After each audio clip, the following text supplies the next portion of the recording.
place of business and just buy whatever you want.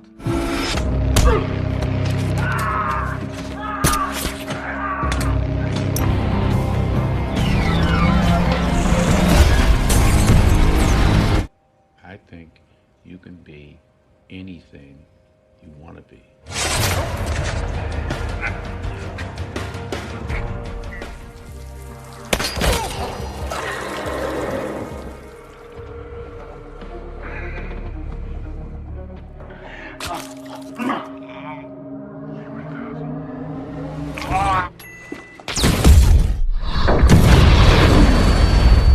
Halo kawan nobar, bagaimana kabar weekend Anda kali ini?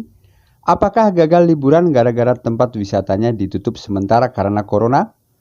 Daripada gabut nggak jelas, mending nonton alur cerita film keren berjudul The Equalizer yang rilis pada tahun 2014 silam. Film yang bergenre action thriller yang dibintangi oleh aktor watak terbaik di kelasnya yaitu Denzel Washington ini adalah salah satu film thriller terbaik di tahun tersebut. Baiklah, tidak perlu berlama-lama kayak kebijakan pemerintah yang gak jelas ujungnya. Yuk, nobar!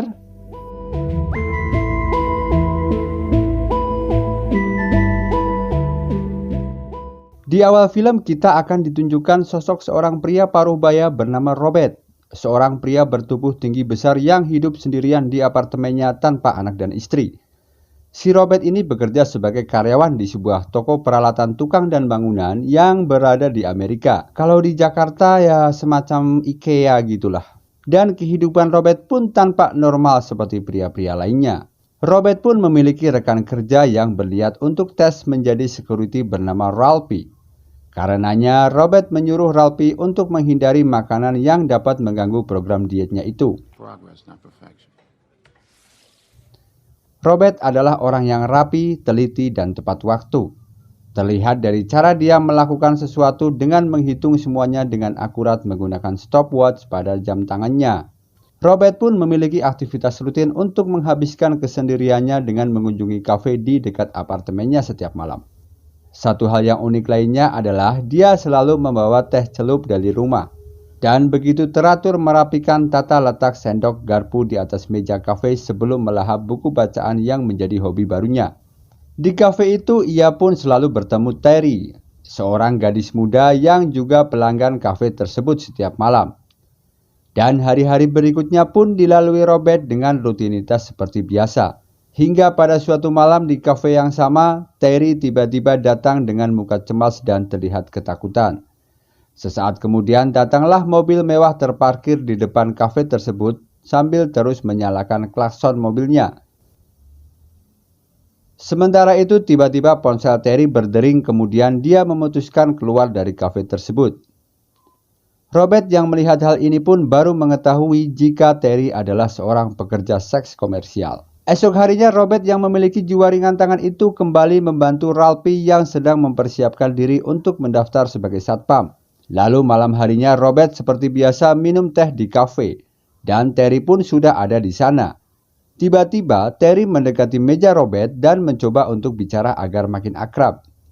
Robert pun menanyakan kepada Terry tentang pipinya yang lebam akibat pukulan. Yang tentu saja hal itu dialihkan oleh Terry dengan curhat bahwa Terry sebenarnya ingin menjadi seorang penyanyi. Bahkan Terry memberikan CD rekaman suaranya untuk dinilai oleh Robert. Dan Robert pun memberikan semangat kepada Terry bahwa di dunia ini kita semua bisa dan mampu untuk menjadi apapun saja sesuai yang kita inginkan. I think you can be anything. Merasa makin akrab, mereka pun pulang bersama dengan berjalan kaki. Tiba-tiba sebuah mobil sedan hitam berhenti tepat di depan mereka dan muncullah seorang pria yang ternyata itu adalah Slavy, seorang Rusia bos germo dari Terry. Di depan Robert, Terry ditampar dan dicekik oleh Slavy karena dianggap mengecewakan pelanggan semalam. Setelah memaksa Terry untuk masuk ke dalam mobil, Slavy justru memberikan kartu namanya dan berkata barangkali saja Robert membutuhkan seorang teman wanita suatu saat. Besok malamnya Terry tidak terlihat di kafe dan pelayan kafe itu pun bilang jika Terry kabarnya kini berada di ICU sebuah rumah sakit. Robert dengan jiwa suka menolongnya itu pun bergegas ke rumah sakit tersebut. Di sana Robert melihat Terry babak belur di ICU bersama seorang temannya. Dan pada saat Robert sedang duduk di ruang tunggu, teman wanita Terry tersebut mendekatinya untuk mengambil kopi, dan Robert akhirnya menanyakan tentang kejadian apa yang menimpa Terry. So Slavy made an example of her. He said a whore who fucks and can't talk might be worth twice as much. Mendengar hal itu pun Robert justru galau abis. Antara ingin membantu Terry, tetapi di lain sisi Robert ini sudah begitu nyaman dengan kehidupan barunya yang tentram seperti orang kebanyakan. Di lain waktu, tampak Slavy sedang masuk ke markasnya yang berada di sebuah restoran mewah ala Rusia dan sudah ada beberapa anak buahnya yang menunggunya untuk menyetor sejumlah uang. Tak lama masuklah seseorang ke ruangan mereka dan orang itu adalah Robert. Tanpa diduga, Robert langsung menyetorkan uang sejumlah $9.800 dengan maksud menebus Terry agar dapat keluar dari cengkraman Slavy dan jaringan prostitusinya. Disodori uang, Slavy bukannya senang justru merasa tersinggung dan mengatakan kepada Robert untuk ambil kembali uangnya dan segera pergi dari sana. You fucking insult me. Fucking Americans think that you can come into my place of business and just buy whatever you want. Dan bukannya keluar dari kandang macan, si Robert justru menghancurkan macan tersebut dengan sadis tanpa ampun.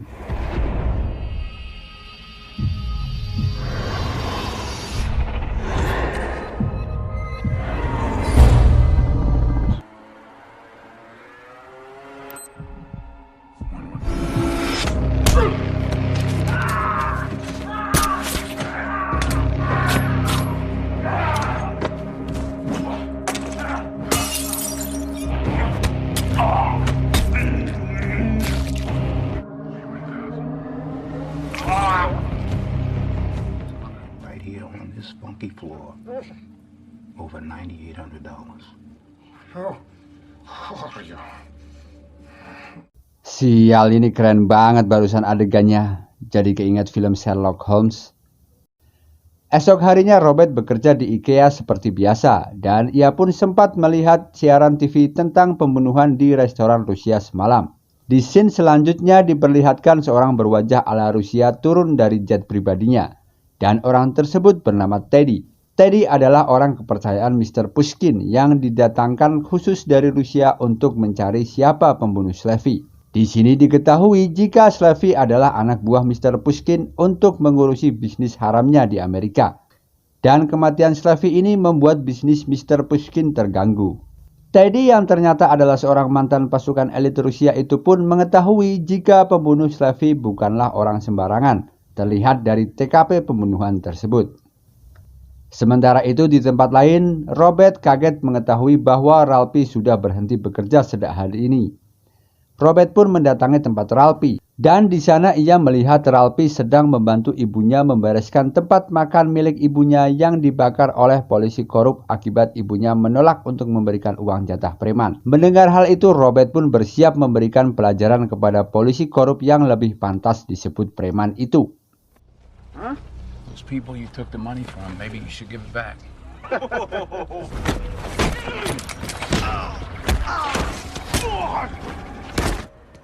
Tomorrow you'll have returned all the money you extorted from those people. Besoknya ibunya Ralphie sangat bersyukur karena polisi korup tersebut mengembalikan semua uang yang pernah diambilnya dan Ralphie pun kini kembali bekerja seperti biasa. Di tempat lain, Teddy sedang menginterogasi seseorang yang ada hubungan dengan Slavy dan bisnis Mr. Pushkin. Teddy adalah tipikal orang yang sangat fokus, ambisius, merasa tak terkalahkan, dan mudah sekali melakukan kekerasan. Sehingga hal itu membuat orang yang diinterogasinya babak belur. See, I hate you fucking Russians. You're all crazy and you're arrogant. Roll this mother...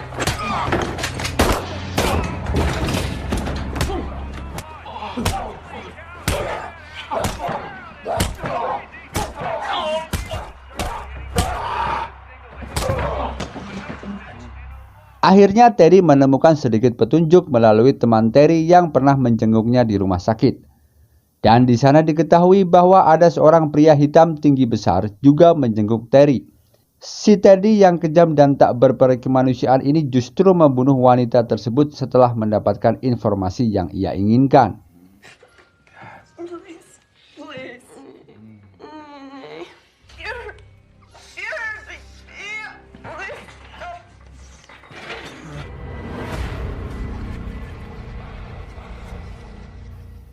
Lalu Teddy mengecek CCTV di sekitar TKP dan mencurigai Robert sebagai pelaku pembunuhan karena sesuai dengan ciri-ciri yang ia dapatkan sebelumnya.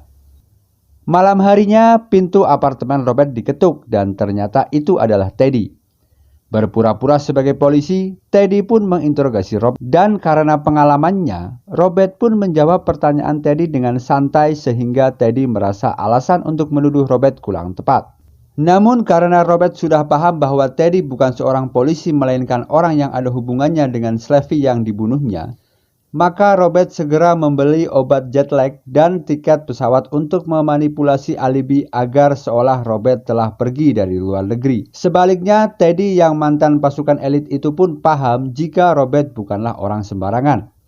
Maka ia menyuruh anak buahnya untuk menangkap Robert hidup-hidup agar dapat diketahui Robert bekerja untuk siapa. Malam harinya saat Robert di kafe langganannya, datanglah seorang petugas PLN memesan makanan. Robert langsung menyindir orang tersebut jika petugas PLN tidak mungkin telapak tangannya halus seperti dirinya. Merasa ketahuan, pria tersebut pun ternyata menodongkan pistol kepada orang yang salah. He varies these instructions and I'm gonna kill you, understand?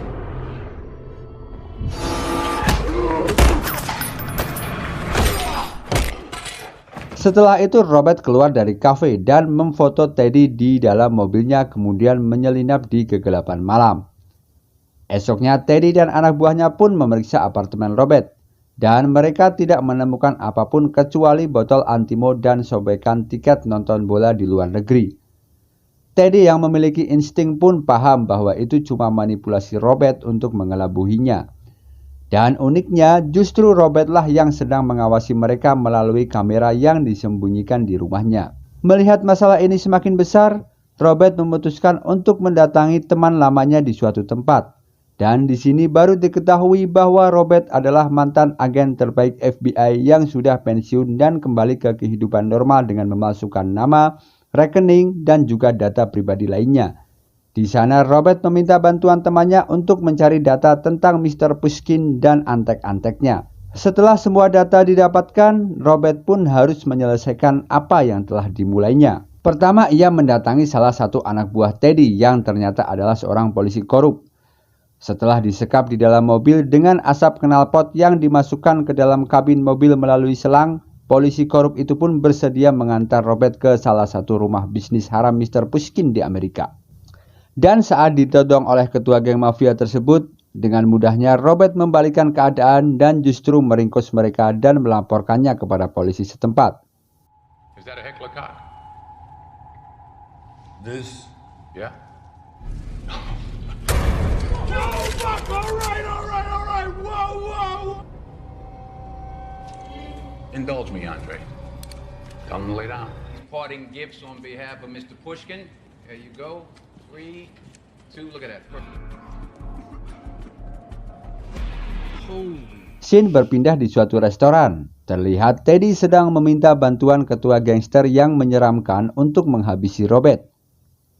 Dan saat orang tersebut pamit ke toilet, ternyata yang kembali hanyalah kacamata hitamnya yang sudah berlumuran darah.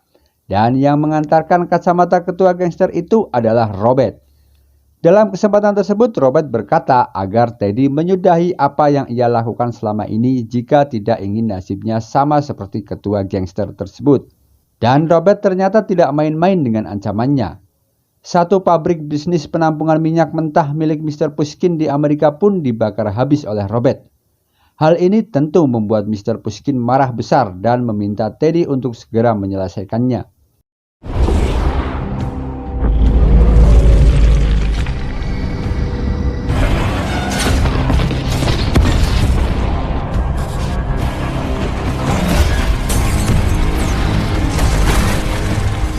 Merasa dikalahkan Robert berkali-kali, Teddy akhirnya menyandera rekan kerja Robert di IKEA, termasuk Ralphie si security. Robert pun terpaksa mendatangi tempat kerjanya di mana teman-temannya itu disandera.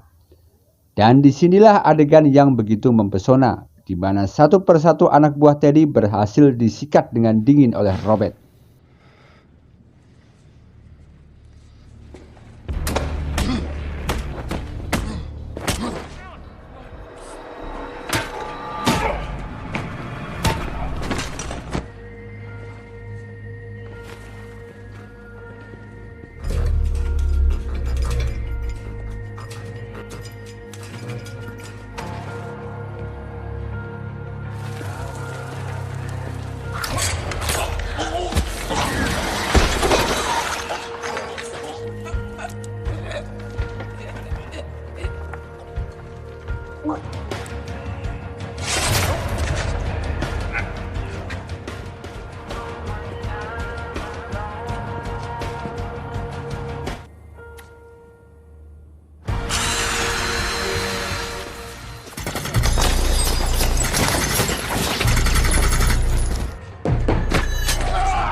3 hari kemudian, tepatnya di Moskow, Rusia, tampak sebuah istana yang sangat mewah dan dijaga ketat oleh belasan penjaga bersenjata lengkap.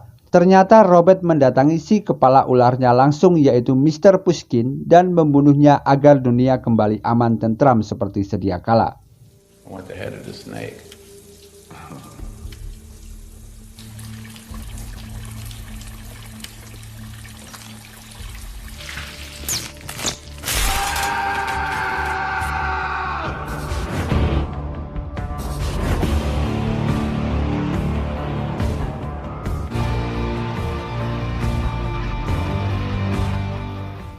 Dan film pun diakhiri dengan adegan Terry yang menemui Robert di pinggir jalan. Si Terry ini berkata jika ia sudah berhenti menjadi PSK dan kini ia bekerja sebagai penyanyi kafe sesuai dengan hobinya.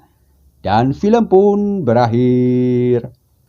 Oke, untuk review dari film ini hampir mendekati sempurna. Adegan kekerasannya meskipun terbilang brutal, namun tidak melulu soal adegan kekerasan tanpa landasan cerita. Menurut aku sih plot cerita justru begitu kuat, yang mengisahkan tentang pria pensiunan FBI baik hati dan suka menolong, akhirnya harus kembali ke kehidupan kelamnya karena keinginannya untuk menolong orang lain.